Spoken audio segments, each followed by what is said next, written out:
All right, everybody, we are back with another episode of Wealth of the Culture. It's your host, Ollie Brady, man. We've been on a binge, man, with this rental car space, and I got another guest on here out here doing a big in the rental car game. He's an entrepreneur as well. His name is Stefan Marquardt. And honestly, bro, I came across him on YouTube because as y'all know, y'all heard my story. I've been trying to get in the rental car game. I actually got my first booking today with my personal vehicle, so we're gonna see how that go. But my man, he was already just starting to drop gems, so I said, let me go ahead and get this started, man, so the people don't miss out. So you could, man, if you could just drop, how we start these off is we get a little bit of background about our guests, just for anybody that may not know who you are, man. So you could just let the people know about you and tell them how your wealth journey. Yeah, man. So my name is Stefan. Um, been an entrepreneur for about 8 years now. Probably had a similar path to a lot of guests you had, or a lot of people you speak to, from rags to not riches, but on the way there. Um, Wrong crowd. Did 2 years in prison. Pretty much came out, didn't know what I want to do, but just knew that I didn't want to go back to prison. I didn't want to be in trouble anymore. So I figured the best way to avoid that is to take the traditional college route, get a career, work that job for 20, 30 years or whatever, Yeah. and then retire, right? Because that's the way they tell us that's the alternative if you want to stay out of prison. So I did that. I was going to school. I was working a job, but fortunately, I was working at a gas station, and I was working around some Indians and some foreigners, and I kind of saw how they were moving and the things they had, the things they accomplished in business. And these people really didn't have any degrees, and a lot of them, I wondered even how good they could even read and write English, but they were still able to make things happen. And then on the other side of the spectrum, I knew a lot of people who were going to school or who had already graduated with degrees and hefty student loan debt. And I didn't really know anybody that was happy at their job or looking forward to going in the next day, or even happy with the pay they was getting. And I mean, they were willing to do that for the long run. I mean, 20 or 30 years. So I quickly put two and two together and figured, that wasn't the best route for me. I could still, stay out of trouble and not have to trade my whole life just working a job. So that's how I started off. I was working under an Indian guy at a gas station, worked my way up. He made me a manager. He had another business going on, which was emission inspection, just doing inspection on vehicles, like smog testing, a lot of states call it. So he offered me a partnership deal to, come in this new industry and pretty much give it a shot over there and just kind of revenue split. So at that time, man, I was looking for any opportunity, just looking to move up, just hungry to learn, hungry to make more money. So I jumped at that opportunity, and a couple years later, I learned the game, ended up getting a couple of my own locations, and then I ended up coming back and working a deal with him to where I bought him out for that emission inspection station. And that's what started my whole journey into entrepreneurship. And I've been doing that for the last 8 years now, man, and I never looked back. And along the way just came Turo, where at my inspection station, I would meet a lot of people bringing in cars and regulars like dealers or whatever, just people trying to register vehicles. And I would watch a few people. I saw a couple people who was already in the Toro game, and they was making it work. I didn't jump on it at the time, but I kind of just watched them and just kind of saw what they were doing and tracked the results. So a couple years later, I decided to jump in. I had a business credit built up, and I've been getting loan offers from different banks, and I didn't jump at it because at that time I didn't have anything to do with the money. But when I finally decided to do Toro, and I had those business loans for my business I already had established, yeah, I decided it was the time to pretty much jump in. And I actually skipped a step in the middle of that while I was working at that emission station. My roommate and I applied for a dealer's license, and we actually became licensed dealers. In Georgia, you don't necessarily need a car lot. You can do it with an office. So we went and found us a little office and registered a business, got insurance on it, took all the right steps to getting that license. And we were kind of selling cars on the side too. So I was working at the emission station. I was selling cars. So when I came across Turo, my cousin had a shop in New York. So I pretty much talked him into moving down to Georgia, partnering up, opening up a shop, transferring the dealer's license over there, and just kind of adding Turo and a rental car under the umbrella what we were already doing at the shop, which was selling and repairing cars. So the automotive field just kind of fell into my lap. It's not something that I was going out looking for. It was just an opportunity that came across my way. And what I always tell people is not, it doesn't matter where you start from. It's your plans to where you want to end from. Like I knew I wanted passive income. I knew I wanted to work for myself. I knew I didn't want to slave at a job. So I didn't really have the luxury of picking and choosing. Opportunities came my way, and I just kind of ran with it. And even now, that's what I'm still doing. I'm kind of running with those opportunities. But the rental car game is great, and Yeah. Yes, sir. it's crazy out here because a lot of these people they even rent my cars. People would think this is a game where you go to the airport and pick people up, people going on vacation. That's true for a lot of locations, but actually where I'm at, a lot of my regulars are actually locals who just need a car to get around. And it's so crazy, man. You wouldn't even imagine like how many people don't own vehicles, don't have cars. People still taking the bus. People who do have cars but can't afford any maintenance or to get that car fixed. And now it's even worse because the banks are pretty much cutting down on subprime loans. So unless you go to a buyer payer, if you're trying to go to one of these big dealerships, a lot of their underwriting departments they're just not going for it no more. So it's rough out here for the average person, and a lot of people just need these cars to get around. So I just kind of jumped in that industry because I saw the demand. I saw it was an ability to get cash flow. I have been reading Rich Dad Poor Dad and all these books about passive income and cash flow, and I'm like, okay, yeah, I never thought about it that even though I owned my own business at that point, um, I was still kind of working for myself. I was my own employee because the business still needed me to clock in every day and put in hours and operate. So I wasn't even aware at the time that even though I owned my own business, I was a business owner, but I was really a self-employed employee for that business. I just owned my job at the time. So when I started learning about that and passive income and cash flow, I still want to sell cars, but I want to make money while I slept. Selling cars and flipping cars is great. You get that lump sum every time you do flip the car and go through the deal. But if you're selling just a few cars, it's just right back to it again. You're at the auction, you're checking cars, you're looking for deals, you're getting the cars ready, you're putting it online, you're meeting people, test drive, all that stuff. That's not bad, but I needed cash flow in between. So that's where the rental game came in. And pretty much after that, then this is where it gets crazy because a lot of people that they seen Toro now, Toro's getting big, and they're getting caught in the hype of trying to put like expensive luxury cars on there. And I come out of nowhere and I do the math and I'm like, nah, that number doesn't work, especially when you're starting off with no leverage. So what I started doing was just renting everyday economy cars that weren't even that new. Like I rent like 2013s and 2014s, and yeah, they do go for a cheaper price, but when you calculate the return on the investment compared to the initial amount, a lot of times I'm beating like you might get a newer version car, 2021, 3-year car note, 4-year car note. You only gonna be making a few $100s unless you're in one of these vacation hotspots.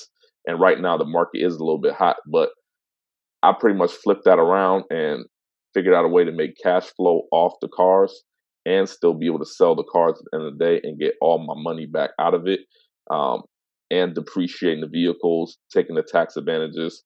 So that's what made me want to jump into Turo. And then obviously, like you said, you found me on YouTube, and the Turo just kind of took a different course to where I just started recording videos and putting it on YouTube and started building a little following around that, to where people were just trying to reach out to me and wanting to get tips and advice on how they can get started in this. And naturally, the next step was to start doing some kind of consultation. So that's what I'm currently doing, and I'm working on a few other things that people are requesting around the Turo business as far as mentorships and teaching. So that's how entrepreneurship works, man. You just start something and it just kind of snowballs into something else. If you're willing to learn and move forward, man, there's so many opportunities out here. So, uh, Man. yeah, man, I know that's a lot to take in, man. I just sometimes you just gotta And stop me, man, if I'm doing too much. nah, you good, man. I like getting into people's stories, man.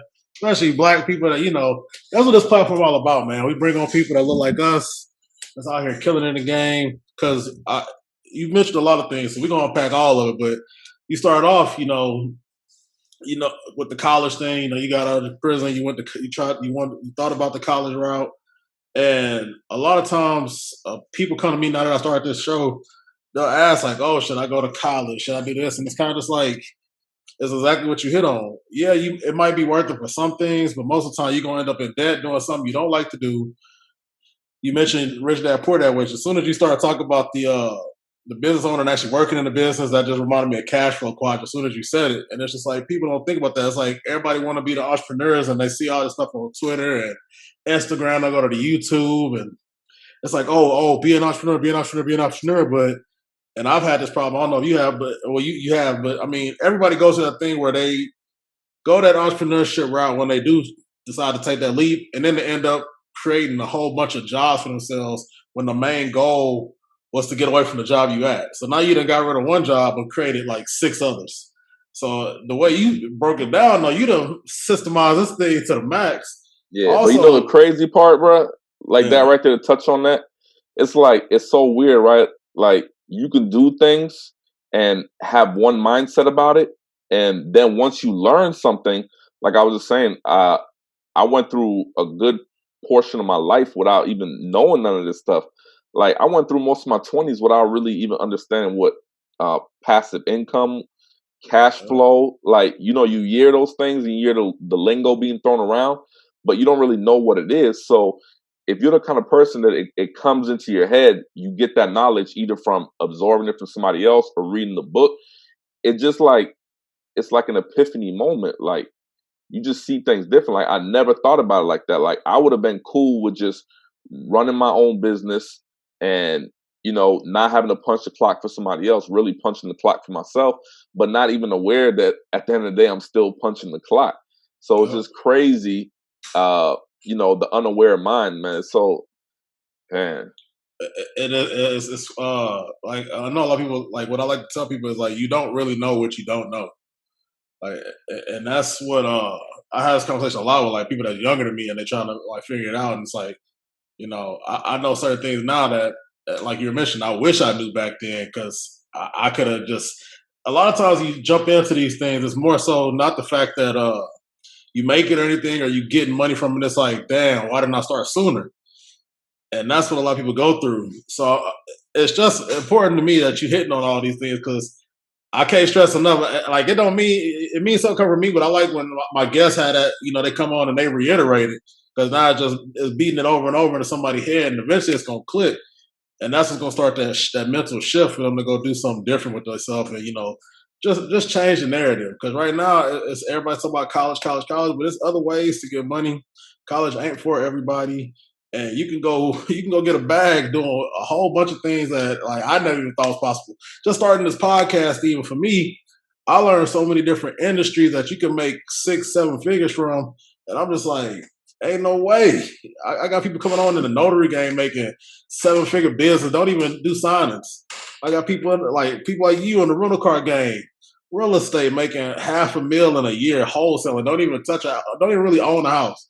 It's just crazy because once you start getting that knowledge, you get a shift.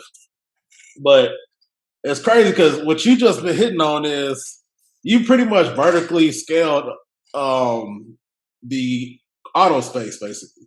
Like you said, you started with like I didn't even know this was a thing. Like, can you kind of break down like like the emissions business? Because I didn't think like I wouldn't think there's no crazy money in this, but you know better than me because you say you've been doing this for 8 years, so it got to be a real lucrative game. So can you kind of break that down, people? yeah. So emissions is only done in some states. It's not all the states. In Georgia, uh, the metro counties do it. So if you live anywhere around Atlanta, then you're going to be required to do an emission test when you purchase a vehicle or annually when you renew your tag on your birthday. So you need to pass that test. So it creates an opportunity in two different lanes. One, the emission, they got to do that testing. Two, sometimes people don't pass and they need work on their car in order to pass. So I kind of got both setups right there. And usually I try to drive traffic to my repair shop for the people that are having issues. But just the emission game by itself is you're just doing a quick test where you're plugging the machine into the onboard diagnostic computer of the car. Is that little plug-in that's under the steering wheel. So you're just plugging the machine up over there. It's just going to do a rough reading, very similar to something like a scanner that you buy from AutoZone or you buy on land. It plugs it up. It reads engine lights. It checks a couple of different things. So the emission test is just plugging that machine up. Test takes about 5 to 10 minutes, really close on the 5-minute side, and we give you the results. I charge $18 for each test. It costs $4 to actually do the test, and the state is charging you certificates for that. So you pre-purchase a block of certificates, like for example, 200 at a time. And when I purchase 200 certificates, it lets me test 200 cars. And the price I charge for my testing is $18. So it costs 14. I charge 18, so I make $14 profit. And yeah, it's not a lot of money, $14, but when you're doing 40, 50, 60 cars, um, it easily adds up after that. And actually, that business right there, man, I I haven't worked that business in like over a year. Once in a while, I have to stop in and fill in here and there, but I got a couple of employees that pretty much run that business for me. So that business has been 100% passive for over a year now, and that business is actually my primary income. Everything I do in the rental side and my other business, I actually don't even touch that money. It's just for like reinvestment purposes and scaling, and um, putting that into other things like I do investments in Africa, West Africa. I was born in Liberia, so I do investments back in my country in the area where I was born. But just saying that to say this, like, I don't take the money and splurge or, try to get comfortable with that money. I just try to use what I need to survive, save a little bit extra, like a rainy day fund, and everything else. I'm constantly just looking for things to invest in or different opportunities. But the emission game, if it's in your state, is pretty much location based, meaning you have to be in a good location where the customers can see you and pretty much easy access to pull in. A lot of emission stations in Georgia or are used to be car washes that are set up in these gas stations. So a lot of those car washes now pretty much big companies just doing self wash where you just drive through it. So a lot of those smaller car washes go out of business and people turn them into either tire shops or emission stations. So I had just caught one, and actually I bought this business out, like I mentioned, from the gentleman that I was working for. So I bought the business out, cashed out on it. The good part about that, we had a relationship, and he did a seller financing because at that time I was new to credit. My credit wasn't really built up. I didn't have a business register, so I didn't have any business credit, and the selling price in the business was 65,000. There's no way I could have gotten my hands on that money. But because we already had a relationship from working from him and partnering up with him, I gave him $10,000 down, and he did a seller financing 3-year term where I paid it off. But I worked the deal out to pretty much make sure that I could still make the payments and have my extra money. Like I wasn't going to be straining, so I stretched it out for 3 years. And pretty much as soon as I took over the business and became the actual owner, I just hit the gas on it. I fixed up the building. I made it look better. Got a second equipment in there so I could start doing more cars. Start running Google ads on that business. Pretty much just trying to drive traffic any way I could. And now we have a customer base of regulars and dealers. And we're in a good location where we're right on the street. So that business right there, like I said, I just treat that business like a doorway because it opened up different alleys for me. It gave me the ability to have some time to do other things, like where I could actually make money while the shop was open. It gave me opportunity to provide jobs. I've had a lot of friends who were going through rough times, and I was able to get them jobs working for me as emission inspectors and help them get back on their feet. So that little business that, like you said, you didn't even know was a thing, a lot of people overlook. That business is pretty much uh, paying my mortgage, uh, paying my Hey, little pocket money, saving up for me, and then giving me the ability to have time to do other things, but not having to worry about that regular check coming in. So, yeah, man, that's one of the things that a bruh. lot of people overlook. But yeah, man, it's crazy. It's crazy to even That's talk what I'm about it. talking about, man. It's like you don't know. Like, bro, this man just said he paid his mortgage. He got extra money on top of that left over, and you got employees. So it's not like they're just all coming straight to like you got enough money. You got enough money coming in to get all that accomplished. And on top of that, you mentioned that you built relationships because a lot of people let this go over their head. They think like, oh, I'm the boss now. Like it's just me, and I got to rock out by myself. Make like, nah, you got relationships with people. You say you got regulars that come in now, so that's recurring income right there. That's recurring income that is guaranteed. So now, and on top of that, like you mentioned, you reinvest into the businesses. Or you just looking for some type of investment? Like, don't let that go over your head either. Like you putting that money back into the business allow you to grow it quicker. And just so y'all, because I don't think y'all really pay attention to what this man got going on if they don't pass the inspections, he could just flip it over to his repair shop and make another bag. So he can eat off people potentially two ways. And if their car got to be in the shop for a little bit, he gonna rent them out a car too. So you gotta understand, man. Exactly. You can eat so many. Like when people figure out how to eat off things multiple ways, man, that's when the whole shift happened. Like I know people that do credit repair, but they also loan signing agents. So they'll fix up your credit, help you get a house, then be on the signer. Or they might be a realtor. Like there's so many different ways you can get stuff done that you can eat off of something two, three times off the same like customer. And that ain't you hustling them or nothing. That's just you figuring out a need, and then you have another need that's based off of what you already got going. So, Yeah, those are the only businesses I'm actually interested in. If it's so simple where any uh, business that needs my time to run that business, needs my expertise, be hands on like every day, it's not even like appealing to me. Like regardless of what the amount of money is, like if I wanted the most money, I would just go to my mission station, probably have no workers, just do it myself, or have a part-time worker and just, pocket most of the money over there. But I decided to take 50% of revenue, um, hiring out and having my time, basically not having to work the hours, is more beneficial to me than more money.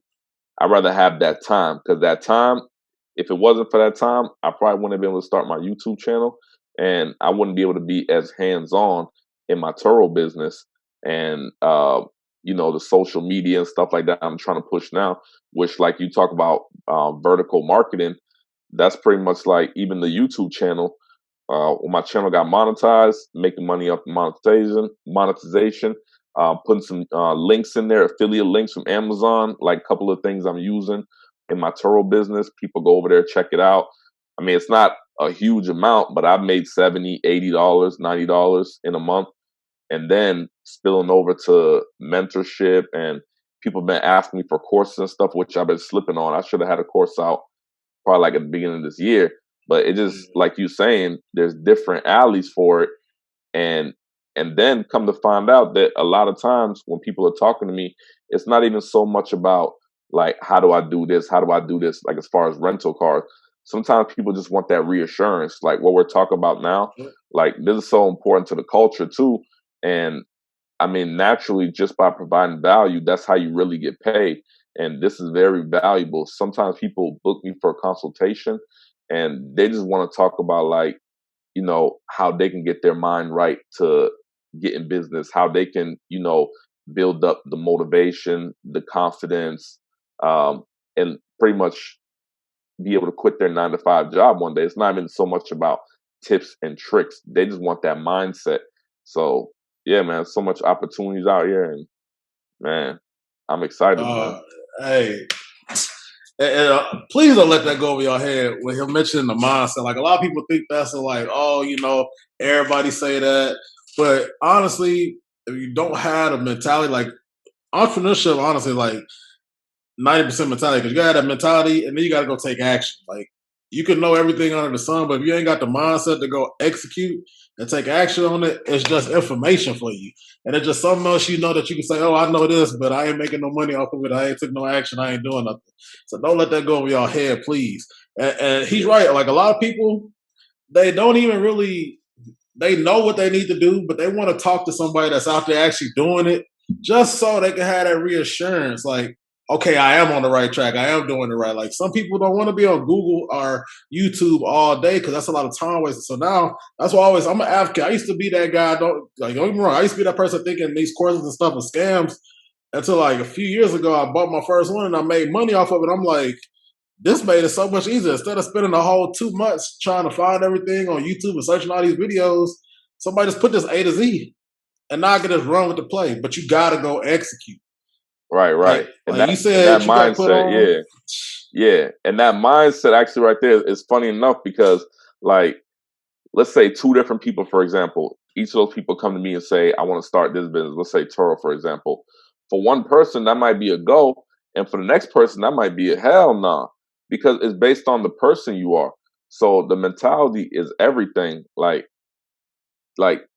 it's not guaranteed that just because you do the tips and the tricks that you're gonna succeed. Like even just the rental space, for example. There's this other girl, she be on YouTube and she's killing the rental game. She got a bunch of exotic cars and she got all these things going for her.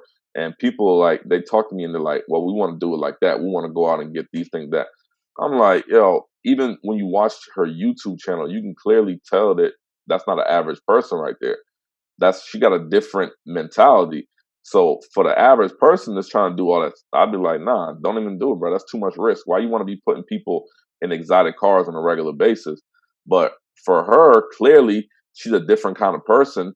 So you wanna try to be that person. Sometimes it's not always the tips and the tricks, you know. And sometimes the littlest things, like a lot of people saying now, how you do anything is how you do everything. Now I'm hearing that quote a lot, which is very true. And a lot of times, even just the little stuff, like if you can't handle the little stuff, there's no way you're gonna be able to handle the big stuff. So if you're a person who don't take care of the little things, like your cell phone be late, overdue, you don't know it. Next thing your cell phone shut off, you running down, putting in your cell phone, your light bill, same thing like that. You're not following up. You telling people that you're gonna do something at this date and this time, but you're not following up with do it. A lot of times I see that spills over to business too. So if you're that kind of person, I mean, you're gonna get to a certain level where there's a roadblock.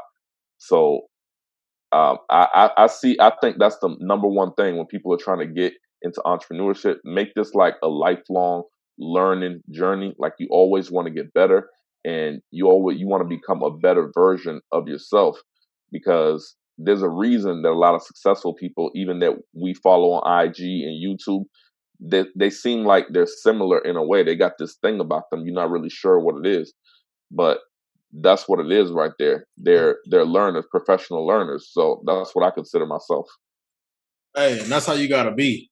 That's truly how you gotta be in this game, man. Because if you ain't, you either gonna be sitting here stuck Yeah, man. and just lost. Yeah, man. You gotta be learned as you go, man. And so many people out here is just like their mindset, man. Especially those people that go to college and graduate, man. Sometimes those are the hardest ones to work with. They so like one track minded, they think everything's a college class, like this equation and that equation. And Yeah. sometimes in entrepreneurship, it's not just that simple, that straight cut, you know. Sometimes you gotta figure out solutions, and sometimes you just gotta grind through it.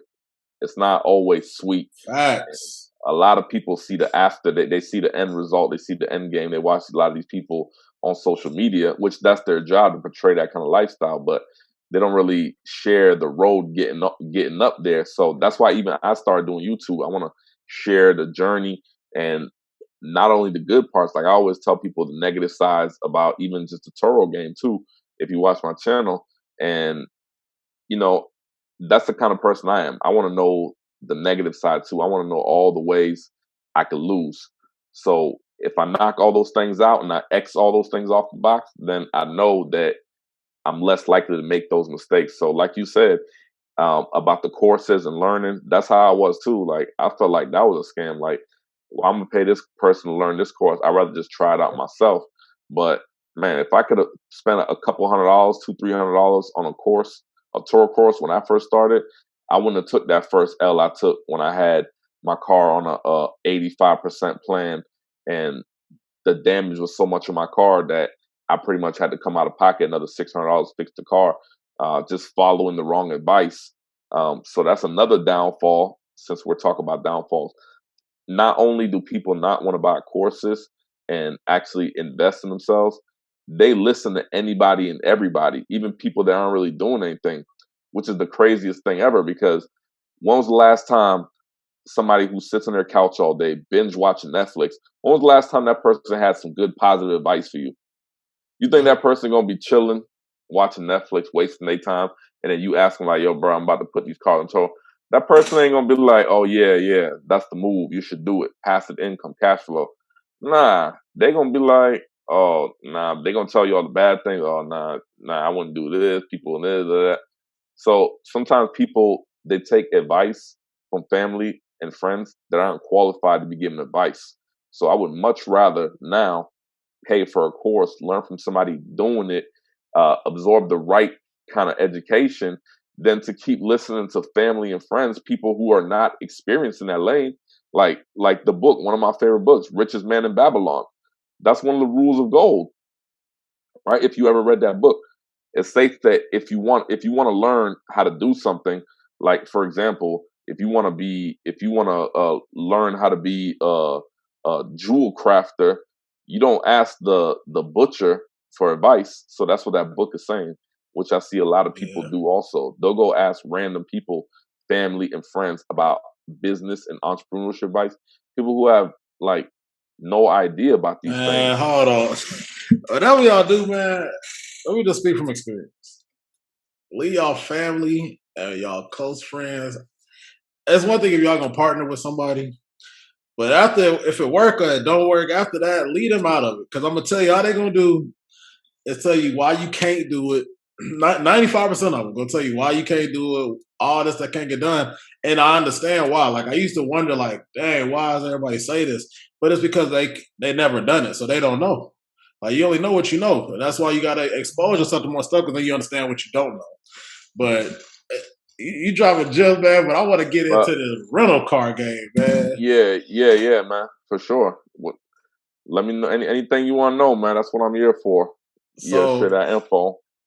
you you got a different route because you said you got a dealer's license, and it's crazy enough because I remember when I first thought about this like 2 months ago, and people know my story with this. I done went through two cars and it didn't work out, so now I'm using my personal. That's just how my story. When I was the partner with my boy, we had a car, had an open recall. Nobody mentions on I've seen it on YouTube really.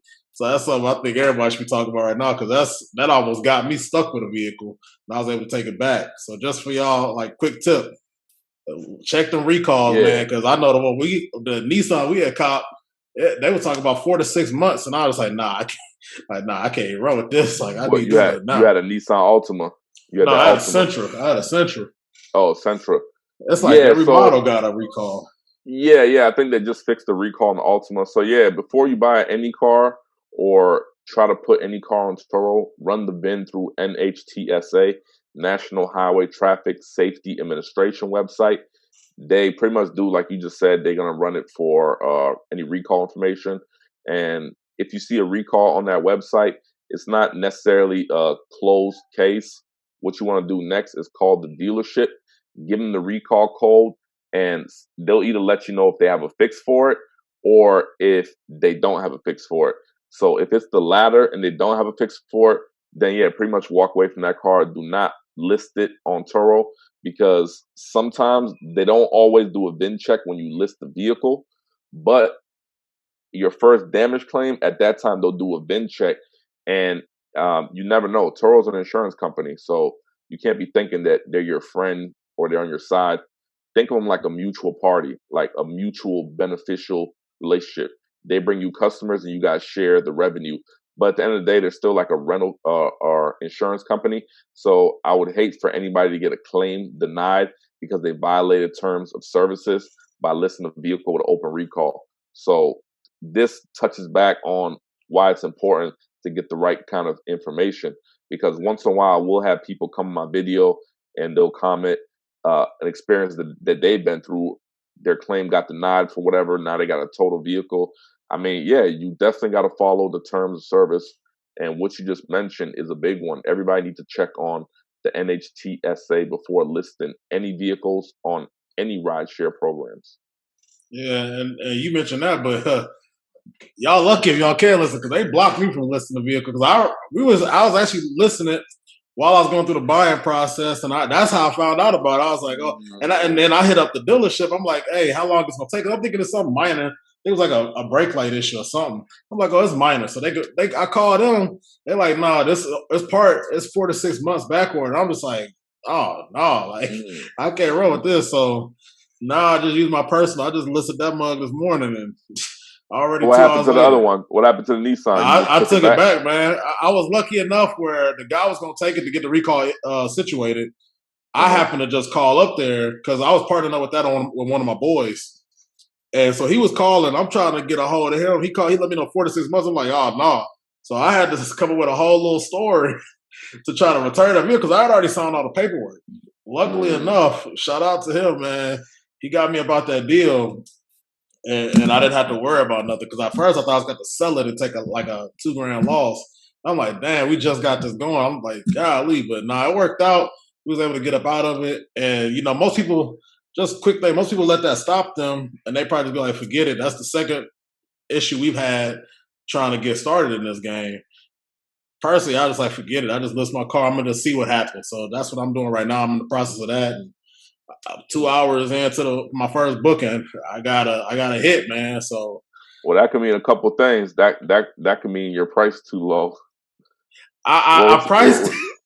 You priced too low, man. Nah, That's when people tell me that. Like, man, I'm I already booked out for the whole month. I'm well, no, like, I only got it was man, a one day. It's some guy coming in. He just needed to go to some like suburb around here, and yeah, I almost did free delivery, but I was like, nah, because if I got to go to the airport, I want to be able to charge. So I charged. I did like a regular $50 charge. I'm like, yeah, that's a full tank of gas. So even if worst case yeah, scenario, I get a whole tank of gas out of it. And he booked it, right, so he don't need it from like I think 12 o'clock on Friday to Saturday at 6 p.m. I'm like, oh yeah, you can have that. And I get like right, $130. I'm like, that's a quarter of the note right there off right. of What one kind of Jeep day. is it? Grand Cherokee, it's a 2018. 2018 Cherokee. Yeah, and that's crazy because Okay. I used to be real skeptical about older vehicles, and that's why when you mentioned you got like 13s, 14s, I'm like, those made me nervous to even attempt to go get them because I didn't think they would book or anything like that. And then I started seeing other people in the space talking about older cars. I'm just like, well, maybe I need to look into this. And speaking of cars, like you mentioned, you got a dealer's license. So how does that play into you? I'm assuming you use that to buy cars because I was looking into it actually after I talked to a couple people out here.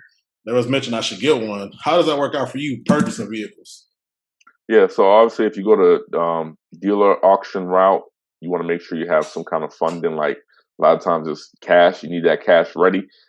There's a creative way where you can get into finance deals, but that's not really a average kind of thing. So a lot of these cars, I'm just getting them cash cars.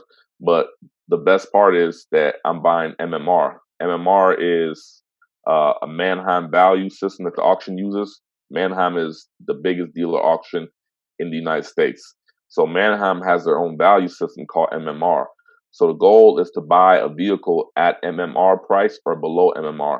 So when you do that, you're always lower than fair market value, which is what Turo will pay out. If your vehicle gets in a total loss situation, they'll take comps, meaning they'll compare your vehicle with similar ones that's in the area that's for sale. So they'll just take the average price. Like if there's three of them, if one's selling for 10, one's selling for 12, and Right. one's selling for 11, then they're most likely going to give you $11,000 for your car. So that's fair market value. So when you buy the vehicle at the auction and you buy it MMR or less, and let's say the vehicle was to get into a total loss like the next week, then they will be paying you fair market value for that car. Okay. which would be higher than MMR. So you start off in a winning position as opposed to, let's say, somebody who gets a traditional car note. And what a lot of people don't know is that cars are a depreciating asset, and usually assets depreciate in about 5 to 7 years. So a lot of times when I buy a car that's 5 years old, like a 2015 or 2016, it's already at the bottom of the depreciation curve. So it's not going to really lose that much value as fast. Meaning, I could buy a $10,000 car today from the auction. I could rent it out for a year, maybe 2 years, and I could turn around and sell that car for maybe 8 or 9 thousand.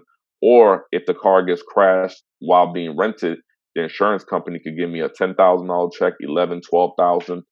I mean, they're going to pay fair market value as well. So that's where I fit in with the whole dealer auction and using that license to pretty much get cars cheaper for Turo. And we'll also do a little repair work too if the car needs a little bumper or headlight stuff like that, just to getting it at a cheaper price.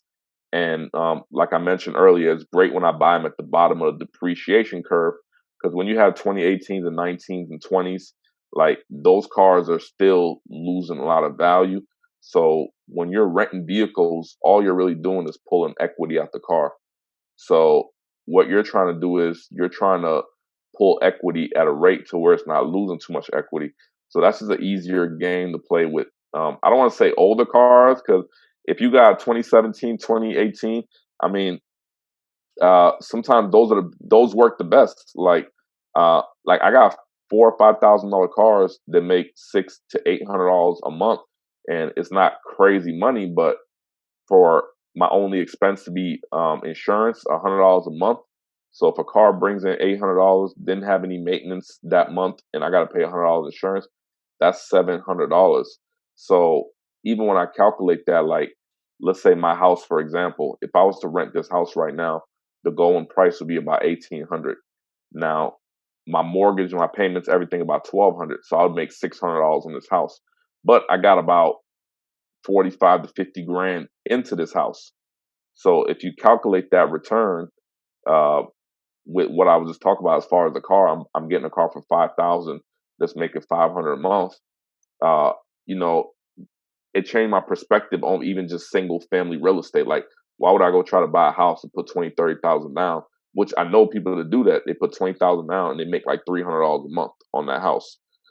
Yes, the value can potentially go up and you can refinance and pull equity out, but that cash flow to have to make $300 a month off 20,000, I'd rather buy cheaper cars and rent them out.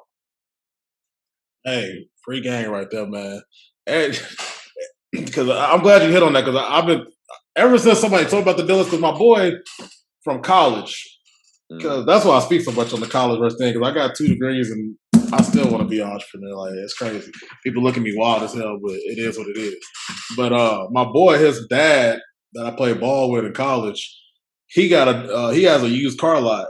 And so it's like a couple hours away, but that's how I started first talking about it. It was like, well, if you ever think about getting into this, hit us up. Like, I'm like, yeah, I'll pay y'all an extra couple grand just to get the car at a discount still, because it's gonna be a way better deal than going to a dealership trying to haggle them down. And most of these places don't even do the haggling anymore. They just, this is what it is. Especially right now with this shortage mm, that's going on. They really not playing no games with the haggling. So that's right. just, I'm glad you hit on that. Now, can you just get somebody like, because you mentioned that you're more economy car based, kind of just give people like an idea of like the potential profit that you can get on Turo. Because I mean, I know you're doing big numbers. I think you said your first, I think it was the first like 60 grand or something like that. Like, just get somebody what, and that's crazy to me that you making that much money on like renting out cars, man. That's what drew me to it. I'm like, this is probably like as fast as you can get. You just gotta clean a car down. Hopefully nobody gets in an accident and just take it to the person, or they come pick it up, and that's it. You making money. So can you just run down Yeah. like profit? Yeah. I mean, for me, I hope nobody gets into an accident, because I never want anybody to get hurt. But as far as me getting my money and being compensated, or me being on the short end, I'm not really worried about that. Like I said, I buy these cars under MMR; they're really cheap, so I got equity from the very beginning, no matter what happens. And yeah, for profit right now, I have 12 cars. I do have 3 more cars about to get on. Um, I'm doing right around with my 12 cars is 8-9 thousand a month, sometimes 10,000. But if I get about 15 cars on, I should be clearing 10,000 every month. And these cars, like I said, my most expensive car is like $10,000, and my cheapest car is like $4,000. So I have cars anywhere from that range, 4,000 to 10,000, and these are all cash cars. No note on them. Um, my only expense is whatever maintenance that month on the vehicles, and mostly just insurance, which is Dang. at $100, a little bit less with my fleet insurance, and that comes with roadside. So yeah, pretty much on all my cars, I look to make at least $500 a month. That's on the minimum end, and I have cars that do $1,000. I have cars that do a little bit more, but I just like that range because when I'm ready to sell the cars, I know if I buy a car for 4 or 5 thousand, even if I use it for a couple of years, it's not like that car is only going to be worth 2,000. Like, nah, that car is still gonna be worth 4 or 5 thousand. Um, Man. so, and I'm working on a few other different ways to even flip them out because I got cars that, usually I get out the car at 150, and which is crazy, man. I never thought people would rent cars with 120,000 miles, 130, but uh, I get out the cars at 150. I sell them at that time, but I'm thinking about some other things to do with the vehicles also. Like maybe I could do like a buy year, pay year where, I throw a warranty in that on the deal because I have a warranty company also, which is not bad. If you're working with dealers, yeah, they could do that for you also. That's a good loop. If your friend's a dealer, have them sign to a warranty company. Every vehicle you buy for your rental business through them, just have them sell your warranty on the vehicle. And then if anything goes wrong, you get a warranty on the powertrain. So you take it to a shop and they break you off for a certain amount, or they'll fix it and build the warranty company. But I'm thinking of different ways to even use those cars and keep getting cash flow out of it. And maybe next year I'm looking to expand my space because I'm kind of limited in the space where I'm at. So I'm gonna be looking for a space to park additional cars, and I'll be looking into leveraging some credit, maybe doing like maybe get a line of credit to purchase vehicles, so I don't have to keep buying everything cash. But I'm not a big fan of car notes because a lot of times the dealership wants you to pay full coverage, collision coverage on that vehicle, and if you're like me, I don't really drive these rental cars. I got my own personal cars that I drive. So I don't need full coverage insurance on the rental cars. That's just added expenses, takes away from my profit. So that's why I'm not a big fan of car notes. I don't like to pay the full coverage. I don't like to pay gap insurance. And I don't like to purchase vehicle. Well, like right now, any vehicle you buy at a dealership, you're going to be paying overvalue. So if anything was to happen to that vehicle in the short term, you would most likely take a loss because you bought a vehicle over the value, you paid the taxes on it, and you're losing that depreciation as the car is being driven. So that's why I choose the cash route or creative financing.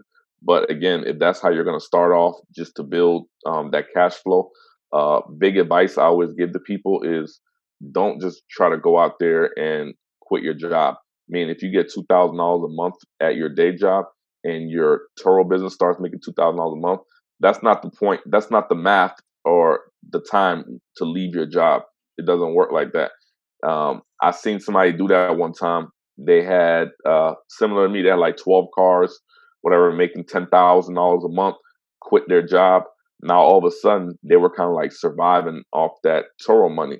So it completely changed the game from just having that regular 9 to 5, making that income, and then using like the Toro money as reinvestment money. Once you start living off that money, it's like what we talked about earlier. You put yourself in that quadrant where you're self-employed. You never give yourself a fair opportunity to turn into an investor because you're always needing that cash to sustain your lifestyle and take care of your family and all those things that come with it. Man. So let me just break it down because he really gave us an exit.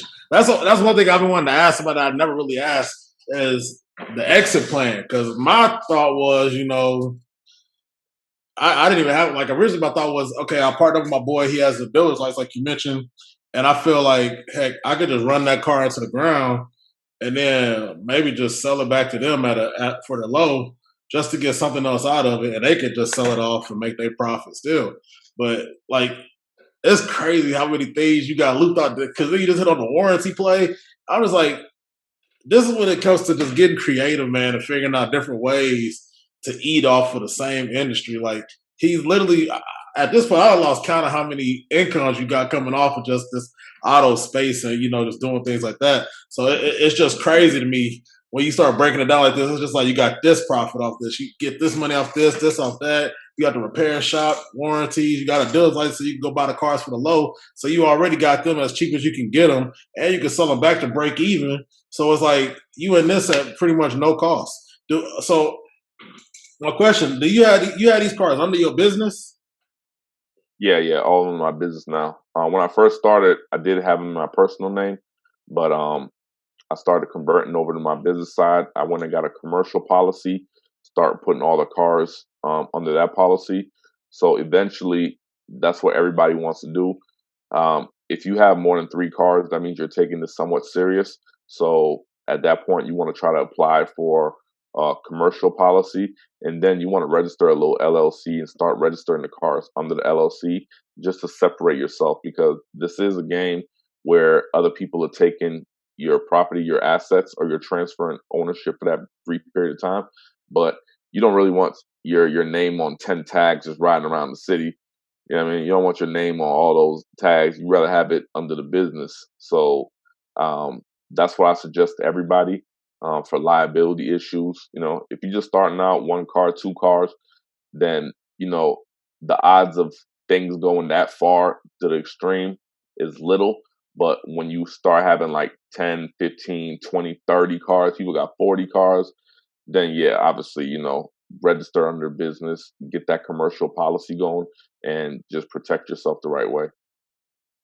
All right, man. I appreciate that for you because I needed to hear that because I've been wondering like when do you transition over to that? Like Yeah. I've When been you go thinking three about it. cars, about three. Once you get 3 cars, you can sign up with GMI. That's their minimum. They require you to have 3. So you wouldn't be able to get the policy without 3, anyways. But yeah, man. My advice for you: you're in a great market right here. This business is scalable, even if you don't know anything about cars.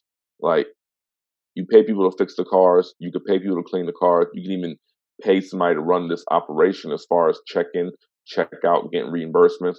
Because if it wasn't, I wouldn't even be involved in this game. Um, so definitely scalable to where you can be completely hands-off. How far you want to take it just depends on you. But it's also something that you can do in your spare time also. Um, it just depends how flexibility your time is as far as pickup and drop-off time. But I mean, always keep your eye out, man. If you got a lot somewhere near you where you could park some cars, either by working a deal out with a current business owner, or I see people use like these little truck parkings that are fenced in, or even just a lot that looks like, it's a little office space, but it has parking space for 15, 20 cars.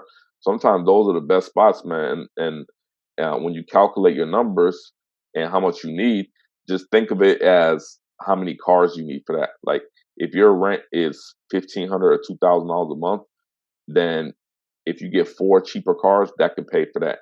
If you get maybe 2 more expensive cars, that should be able to pay for that. So think of how many cars you need making money to be able to pay just the rent. Now you add on the utilities. Okay, maybe 1 car will just go towards paying utilities or insurance. You might need another car to, pay that fleet insurance. But eventually, you might have like 4 cars paying for everything, 4 or 5 cars paying for your insurance, paying for your rent, your utilities. Now everything after 4 cars is profit, but you got space for 20 cars. So that's a good opportunity right there to, and I see you did an episode where you guys were talking about hire car also. Similar to your guest on that show, I also got a friend who could throw a car on hire car, and sometimes people book it for a month or 45 days. Now, obviously, those cars are getting worked hard in Turo because stop and go traffic is a little bit harder, especially when you're delivering. But there's still great money to be made over there. So If you got an eye out for that, man, always keep an eye out. You see them spots where you can park some cars. Uh, it's a spot that's out there in the open because you could do remote handoffs too. You don't have to be there for every check-in. Like in my spot, I set up bright spotlights. I set up security cameras. Like I went out of my way and took extra measures to set it up to make sure that when I leave my location, I could still have pickups going on. Right. So it's in a good area. The lights are bright. I got cameras. I got a lockbox on there. And I have a little sequence that I'll have the guests go through if they want to pick the car up at a later time. And that lets me do later pickups to where even if I'm not over there, I could be at home. I could accept a trip. I already got pictures in there, attach that, and I can go through the whole sequence with that guest, and the guest can get in the car without me having to go back to the car. So if you get the right location, you can even do remote handoffs because, like you say, you did delivery, and delivery is a great opportunity to make money. Some people even charge $100 or more for delivery.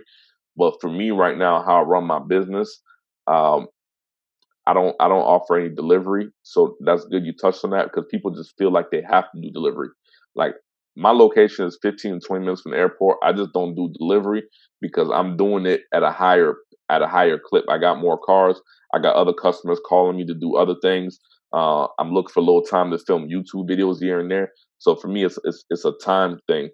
But Yeah. delivery is a great option to, especially if you're getting $100. Get it. Hey man, I appreciate the free game you drop, man, because this is why I like I don't know what made me start this podcast, but this is why I like doing it, man. I just enjoy talking to people, especially when you start hearing people all that they got going on. Like you don't literally just put on a whole oh, you can Yeah. go back through this is a course to me. You can go back through this podcast and clip it up and get a course from this. Honestly, like it's But how long you crazy. been doing this podcast? Man, I started in no, I moved out here to Dallas in September. I started in October. I said I would start if I ever got back to Texas. And then Yeah. like 6 months later I got a promotion that brought me back to Texas. So I'm from Houston. I'm not in Dallas now. And so I started when I got out here, I was like, yeah, I'm gonna run with it now because everybody's been telling me to do one. And I've been able to get some pretty big guests on, which is crazy to me. And just being able to hear their stories has elevated me even. Like that's the craziest part. That's what I'm saying. That's the podcast is crazy in that sense because not only you absorbing the knowledge directly from the person that you're interviewing, it's like they're giving you free game right there. If you look at Think and Grow Rich, that's exactly what he did. He interviewed a bunch of the most successful Yep. people at that time. So Got their now, story, man. yeah, exactly. Not only do you got a front row seat to all this knowledge, you building a relationship, but podcasts. I think I just saw something article last week or something where Spotify gave this girl a $60 million deal to do like a 4-year podcast on Spotify. Man, Those are sports numbers. I would listen to a podcast where he said he charged somebody about 50,000 for 10 weeks. I was like, damn, just for advertising. I was just like, bro, like this it's crazy. Like, and I didn't even do it to make money. I just did it just because I'm on my wealth journey. So I'm like, let me bring people along. They can follow my journey. I get to see other people how they doing their stuff. And I can just share this with everybody as well. And I mean, I got a small little crew of people that listen, and we just consistently growing. I got to get more consistent on social media, but man, it's crazy because I tell people like, even if you are nervous about this, you ain't got to do the video because some people are nervous about getting on camera. Like, just go talk to people because it's like you get a free mastermind. They get some value because they get their name out there and they on a platform that's not their audience. So it's automatically beneficial for them. I mean, some people might tell you no, and that's okay. Everybody ain't gonna say yes, man. You just got to go to the next opportunity after that. Just keep asking people. When I first started this, I think I reached out to like 100 people, and a lot of people said no. But at the same time, I had a lot of people that said yes. And then at one point, I had so many bookings of people, and I work still because I'm still on my 9 to 5. So I'm trying to juggle this, and I'm just like, oh dang, I didn't think it was gonna be this type of traction when I started bringing on guests. So that's why I tell people just try it out. I mean, you can do whatever. You ain't got to, like me, I just like talk to people that's making money because I like money and entrepreneurship and business, all that. I like that. But whatever you're good at, go do it. Like that, it ain't nothing stopping nobody. Like you got like YouTube out there. Like you can eat off podcasts so many different ways. You can clip this up, put it on YouTube. You can go, you can take posts from this to put it on Instagram. All type of stuff, man. Yeah, man. For sure, man. That's a great thing you're doing, man. That's a great spot. I think this space right here is gonna be, man, And it's huge. not even, and I didn't realize, but this podcast space not even tapped into like that yet. Like, this is just Right, the beginning for this. That's the crazy part. Like, if you right, get into it right now, yeah, it might take a couple years, might take a year. You never know what's gonna blow you up or what's gonna take you viral. So that's why I tell people right, just try it out if you want to if you want to start. But you gotta just right, start. And just like right, in everything, you gotta go do it. Like, stop waiting for the perfect time. You're never gonna have it. Just go. right, right, Like, I'm in right. a mentorship community called the Morning Meetup with David Shans, who does the Social Proof podcast. They got like a top Mm, 30 business podcast. I think they just cracked the top 30. mm. And all they talk about is do it ugly, man. Like, sometimes it can't be perfect. You just got to just go do it. Because you keep waiting on the right time, you'll be sitting here 2 years from now like, oh, I'm going to start this. Right. You So said it's called Do It Ugly. that's what they say, man. They say just do it. It's this one lady, I think her name was Kelly. I just joined it, and she started this movie like just do it ugly. Like, don't matter how you look, if you wrote about a bed, but you going out and you doing it. Be consistent and just be putting something out every day related to what you're trying to accomplish, man. That's what people don't tend to do. They so scared of somebody gonna judge them, not realizing the person that just seen that they will probably forget about it in the next 10 minutes, 30 seconds, really. Like, we just got so short attention spans, so you just got to keep putting yourself out there in front of people. Whoever don't like you, they don't like you. But those people Right, that rock right, with you and stick with you, you got to go find them because, again, like we mentioned, your family and friends, you don't want them because if they're going to support you, they're going to support you off rip, off the jump. It's the people that you don't know that you're trying to reach. That's who you're trying to get to. The people that don't know nothing about you. And when they see you, they like, oh, okay, cool. Then they might see you again a few more times. Then you get that follow. Then that follow turn into a sale, or you get a consultation, or they buy your course. Like, that's what it's about, man. right, But let right. me let me not deviate too much, man. Let me get to Man, this last yeah, segment. yeah, yeah, yeah. I do this talk to the culture segment, man. I just run off a few questions from my guests so I can get their perspective on these things, and we can just go ahead and wrap this thing up, man. So, first question: what does wealth look like to you? Say it again. What does wealth look like to you? Wealth. Wealth is, to me, it's time, man. It's freedom. It's being able to do what you actually want to do with the people you want to do it with. And it sounds cliche when people say that because a lot of people are saying that. But man, some of the biggest joys in life is just like when I'm out with my son in the park on a Tuesday afternoon at 12, when everybody should be at work at that time. So it's just freedom, man. Like, time cannot be replaced. Like, if you think about it right now, if you had the ability of trading places with, let's say, a 75-year-old billionaire, would you do it? Hell no. Why would you want to be 75, even though you had $1 billion? So that just goes to show you how important time is. You got people out there that get to the end of life like Bill Gates, and they would happily give up all that money just to get some time back. So while you're still at a young age, you got to enjoy life, man. Got to enjoy that time. But unfortunately, we live in a day and age where a lot of people don't have that luxury and they have to trade most of their lives just to survive. But fortunately, we're also in a day and age where there's so many opportunities out there that you really don't have to do that no more. You just got to think out the box a little bit. All right. And next question, just one book recommendation. I always get a book recommendation for everybody. No Rich Dad Poor Dad though. Man, Richest Man in Babylon.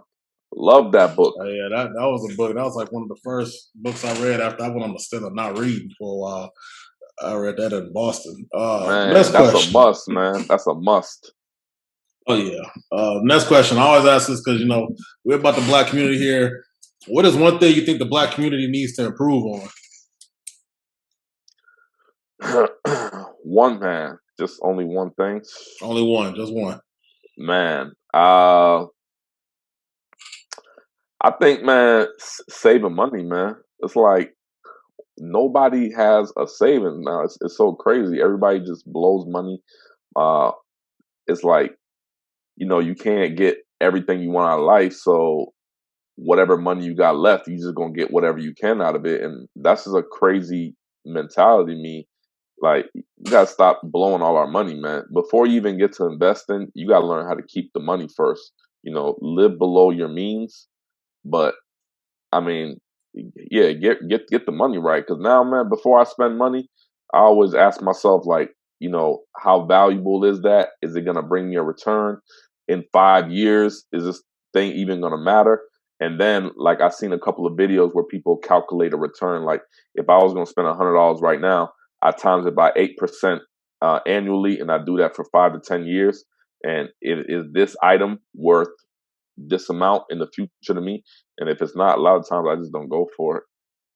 I ain't never heard nobody break it down like that. That's crazy. I'm gonna take that one. And then what's next for you, man? I like to ask everybody that just in case in the future we look back, I'll be like, all right, I got this. What's next for you, man? Bro, I'm really loving the whole YouTube space, the social media stuff. I'm still new to all that stuff. Like, I'm not even a person that is really even comfortable taking pictures or being on video. It's kind of something that I just like overcame my fears or doubts, whatever you want to call it, within the last year when I started my YouTube channel last year. But even just from starting that channel, man, and the opportunities such as this one, being able to come on your podcast, and the people who's reached out to me, the relationships, the people I talked to. I've even had a couple of, even though I'm not a big YouTube channel by any standard, I've had a couple of brands reach out to me. Um, I'm able to make some YouTube revenue, with my highest month coming last month. I made like $1,700 off a very small channel. Uh, I have videos that consistently make a few $100s every month. So I started learning that, YouTube videos and any digital real estate or anything you put in online as far as digital product can actually make you money as you sleep and make you money for the long run. So I want to tap into that space, man. I want to keep doing the rental. I feel like I'll always be renting cars no matter what.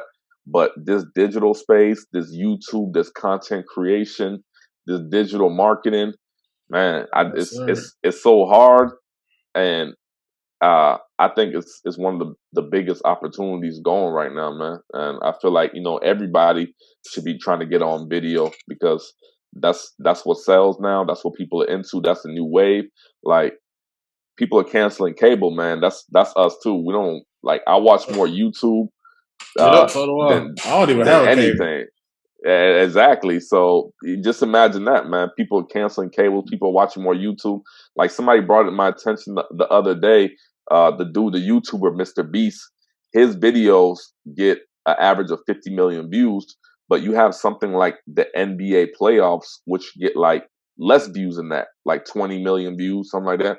So that just puts things in perspective, man. Like, you got way more people watching a dude on YouTube than watching the actual NBA playoffs. That's crazy. That's Uh, mind blowing.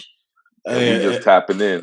yes, sir. Hey, if you need, actually, funny enough, I've had a girl on here, woman. She does VA and she does social media management. I don't know if she's still taking clients, but I can plug you in with her too. You can reach out to her and see Oh if yeah. maybe you want to work with her. I don't know her rates or nothing, but I can't remember. I had her on a previous episode, but I'm always tapped in with her, so I could just plug you in with her if you want to reach out to her, and you can Oh go yeah. from there, man. See, and this is just Oh, for another sure. advantage of the podcasting space, man. You get to connect people. Like, at this point, I just call myself the plug of the people, man. That's I'm cool with that. I just want to connect everybody, and we all get this money together.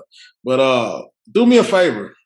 Yeah, man. Last question, man. Tell everybody how they can find you, where they can find you at. I know you got the YouTube and Instagram. Like, just plug all that in for me. Yeah, so my YouTube is just my full name, Stefan Marquardt, STEFAN MARQUARDT. Or if you search Turo on there, I'm sure you'll find one of my videos. Instagram handle, STEF, first four letters of my first name and my last name, Marquardt. So follow me on Instagram. Starting to post a lot of content, not only about Turo, but motivational content, and just trying to build a community, like you mentioned, of just somewhere where you can go for positivity, for business experience, for things that people don't usually talk about, or that especially African Americans don't talk about. And that's increasing credit, leveraging your time, cash flow, passive incomes, and all those good things. Yes, sir. And once again, man, I just appreciate you for coming on, man. Appreciate you for dropping the game because you dropped a whole bunch of free game, man, that people gonna get instant value from. Like we always say, man, on this podcast, we're good at success if everybody around you still struggling. Each one reach one, each one teach one, man. This is your host, Ollie Brady. Got my boy Stefan on here. Y'all got any value, which I know y'all did, go like, comment, rate this thing 5 stars, run up the views, run up the listens, downloads on Apple Podcasts, all that. I appreciate y'all, man. We out.